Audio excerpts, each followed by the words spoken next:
Hey guys, I've been having a few ideas about which video to post next, and I decided to start with a book recommendation, and it's called Midnight Library by Matt Haig. And this book got a lot of media attention. It was named New York Times bestseller, but I know that reader response was quite controversial. I saw a lot of people saying that they don't get why this book is so popular.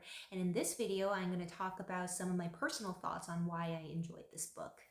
And I was looking at some other reviews of this book and I came across one comment saying that this is the kind of book that needs to come to you at the right time. And I couldn't agree more with this comment.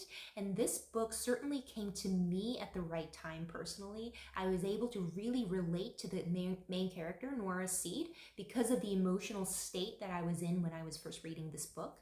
And so Nora's personality, her situation, and the emotional state that she's in, I was able to really relate to her because I was recently going through a very low point in my life where I felt insecure. I felt like there were all these problems mounting and mounting on top of each other to the point where I was really overwhelmed and feeling lost in life, not knowing what to do. And the character in this book, Nora Seed, is in a very similar situation, I think. She's not enthusiastic about life. She feels like she missed out on so many opportunities in life, so she's full of regrets. She has a problem accepting herself.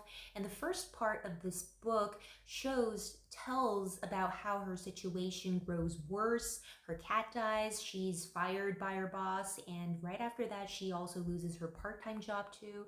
And so Nora is in a state where she's really depressed. She feels like a failure and she desperately needs a purpose in life, but she can't think of any reason to exist at all.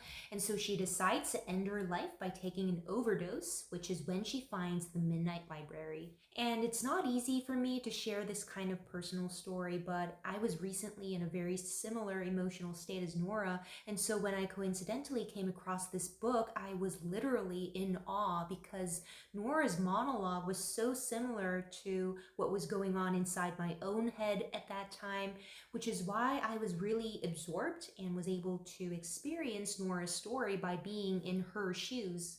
And at the point of time when I was reading this book, I was feeling really insecure about myself. I felt depressed. I was constantly thinking about the meaning of life because honestly, I didn't think that I had the answer for myself. And another thing that I was always thinking about and struggling to find the answer to was, who am I and what kind of life should I live? And surprisingly, in Midnight Library, Nora is given the opportunity to try out other versions of her life where she had made different life choices. And there's an infinite number of her life variations. And so she can choose to enter into a life that she would like to try out.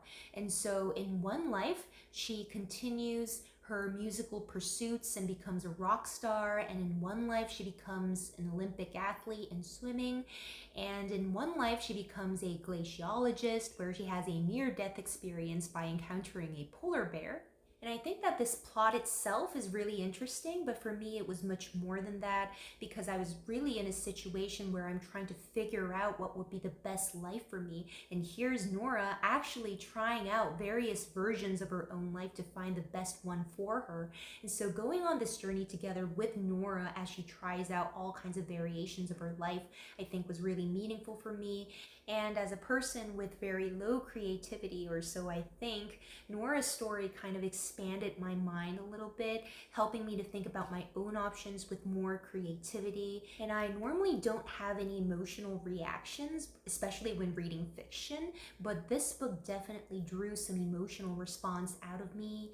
Being able to relate to Nora really gave me a lot of comfort and support because I really felt while reading this book that I was not the only one going through such struggles where I'm trying to find the true meaning of life for myself. I remember seeing a lot of reviews saying that the ending or the final message of this book is a little cheesy or corny, and I have to agree that the book itself is pretty predictable. You can kind of assume how the story will turn out, but I think overall it's a good read. I enjoyed the themes explored throughout this book, and it's also an easy read. And so for those of you who are studying English or you're looking for an English novel that's not too challenging, I would definitely recommend this book. And this is the next book that I'm currently reading, People We Meet on Vacation by Emily Henry. And as some of you might know, I recently visited Bali, and I always buy a book for myself when I'm traveling abroad. And so this is the book that I bought at the airport when returning from Bali to Korea. I've just begun reading it and I'm enjoying it already. And so I think I'll be making my next video on this book, and I will see you soon.